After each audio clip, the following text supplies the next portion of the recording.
tweets ignite society. Statuses begin battles. Everyone has an opinion. No one wants to surrender. We bring the cold hard facts. We are calling for a ceasefire. Hello, and thank you for joining us for this ceasefire moment.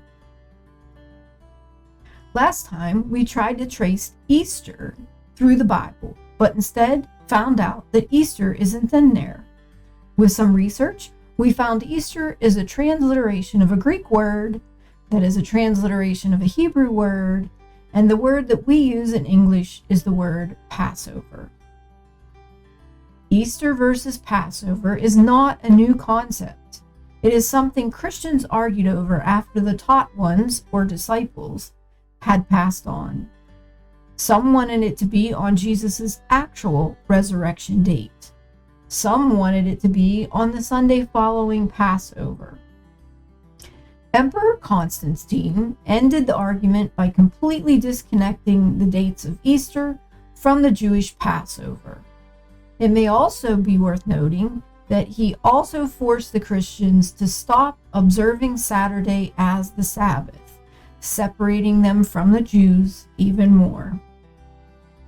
Although we can trace Easter to Passover, Easter is more focused on Jesus' resurrection, but there is so much more to the true Easter story. Let's take a walk through that story. Let's start at the very beginning. In Exodus 12, we find the very first Passover celebration. And what did that Passover represent? A lamb, a perfect one, a male, taking of the blood and having put it on the two side posts and on the lintels of the houses in which they ate. They ate the flesh with unleavened things and bitter herbs. And the blood had become a sign. It was placed on the houses, and Yahweh had seen the blood and had passed over, and a plague was not on them for their destructions, as Yahweh smited in the land of Egypt. He told them to have this day become a memorial unto them, and to keep it as a feast to Yahweh for your generations, a statute, age enduring. It was a foreshadowing.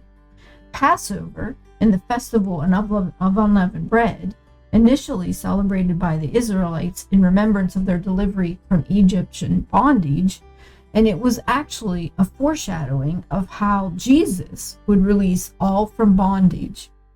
And it was fulfilled by Jesus' death, burial, and resurrection. The Passover lamb's blood was placed over the threshold in place of the firstborn son's blood. Jesus' blood was placed over us in place of our own blood. This is the significance of when Jesus' crucifixion took place.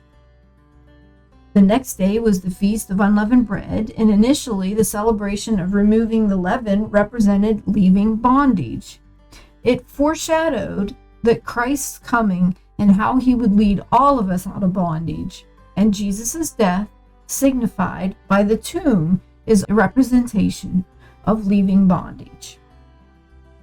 God told us why we should celebrate Passover in Exodus 13. This is a little difficult to read because I'm using the Young's literal translation because it is public domain.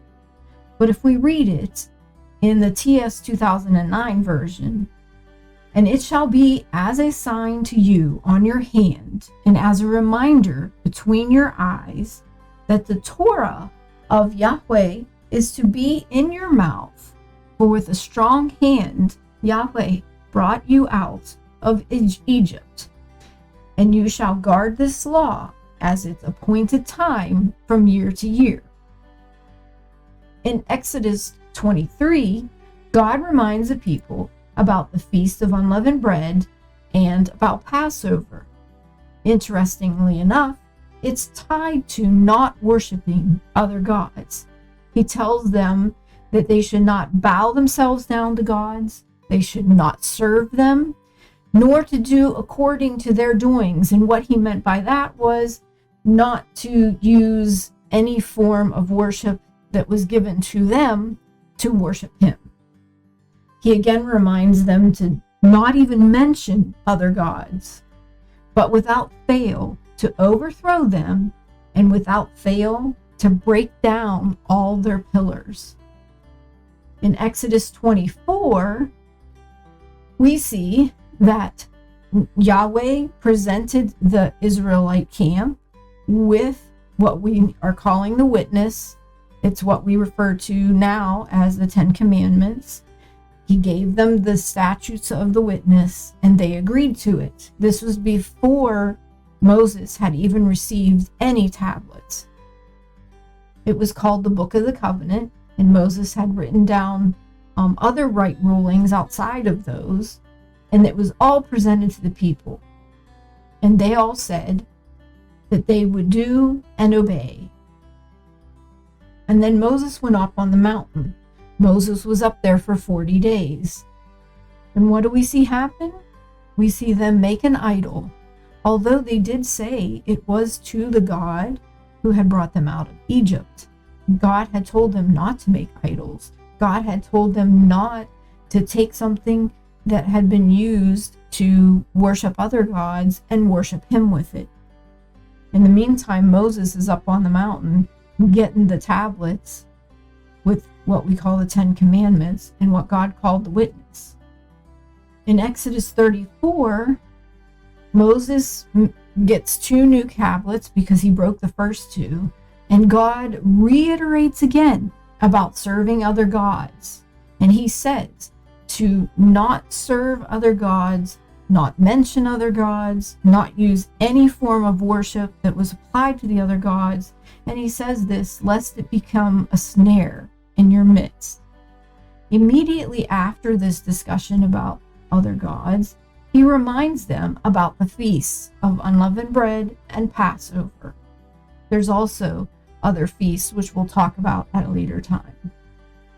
Are you seeing the pattern of connection between a covenant with Yahweh, worship of other gods, and the appointed times? Yahweh reiterates several times not to take any form of worship used toward any other god and use it to worship him. Given the origins of Easter, I hope the irony at this point is not lost on you. I hope you might see how there could be conflict between what Yahweh wants in regards to worshiping him, keeping his appointed times, and the contrast of Easter. Yahweh also established the keeping of Passover and unleavened bread, and a relation with our hands and our foreheads. What if I told you the words translated as signs in the verses that we'll look at could also be translated as token, pledge, or mark? Does that bring a picture to your mind? Let's look at this again in Exodus 13. And it shall be as a sign. What if we put in the word mark? And it shall be as a mark to you on your hand, and as a reminder between your eyes. What if that said forehead? That the Torah of Yahweh is to be in your mouth, for with a strong hand Yahweh has brought you out of Egypt, and you shall guard this law as an appointed time from year to year. So again, there's a direct pattern of connection between the covenant of Yahweh, worshiping other gods, and his appointed times. It's a sign or a mark on our hands and our foreheads. The appointed times are laid out in Leviticus 23, Numbers 9, Deuteronomy 16, including Passover and unleavened bread. Passover is also mentioned as being observed in Numbers 33, Joshua 5, 2 Kings 23, 2 Chronicles 30, 2 Chronicles 35, Ezra 6, and Ezekiel 45. It's also referred to in Matthew 26, Mark 14, Luke 2, Luke 22, John 2, John 6, John 11, John 12, John 13, John 18, Acts 12, 1 Corinthians 5, and Hebrews 11. So far, on our Christian walk with Passover, we've traced Easter to Passover. Passover is in the Bible. Easter is not. Easter is a man-made holiday based off of worship practices of other gods. Passover is a God-made holiday put in place thousands of years before the Messiah came, as a way of foreshadowing Messiah coming. And God said it was established as a sign, a token, a pledge, or a mark on our hands and on our foreheads that the Torah of Yahweh is to be in our mouths, because the strong hand of Yahweh brought us all out of bondage, and that we're to guard this law at its appointed time from year to year. Thank you for joining us in part 1 of this ceasefire moment. Be sure to watch part 2